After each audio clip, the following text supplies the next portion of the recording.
Hi again everyone, we're back for more Ground Zero. Up next, living life dangerously in the fast lane.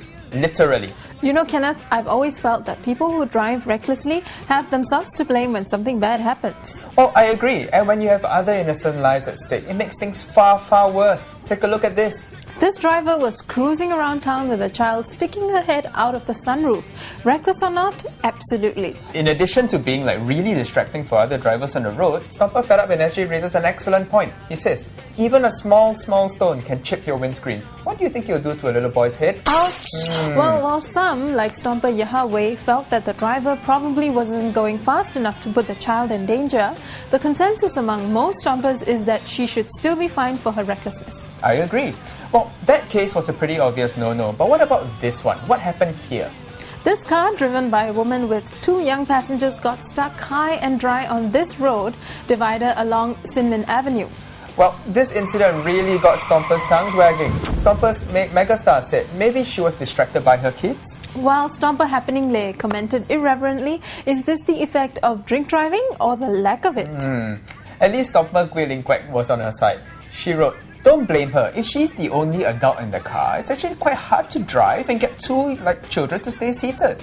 Well, that's true, but it's still a responsibility to drive safely regardless. I mean, if the kids are hard to manage, get someone in the car so they can check on them. Well, yeah, that's definitely an option. So now we come to the ultimate in bad idea, something you shouldn't even be thinking of trying.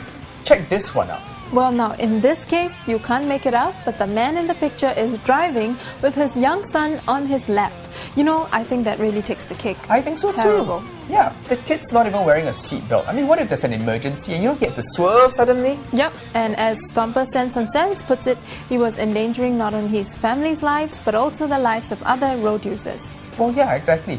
You know, Shivali, I really don't think these drivers sort of set out to, cause any real harm when they committed these reckless acts. Well, I'm sure they didn't, but ultimately, all drivers must remember that they put their lives on the line daily, every time they get behind the wheel. And it is their duty not just to drive safely for their own sake, but also for the sake of passengers, pedestrians, and other road users. Well put. After all, you can be the safest driver in the world, but that's not going to save you from the madly swerving car coming in the opposite direction. Exactly. Well, up next, was it negligence? Was it carelessness? Or what was it? What caused all these spectacular accidents on Singapore roads?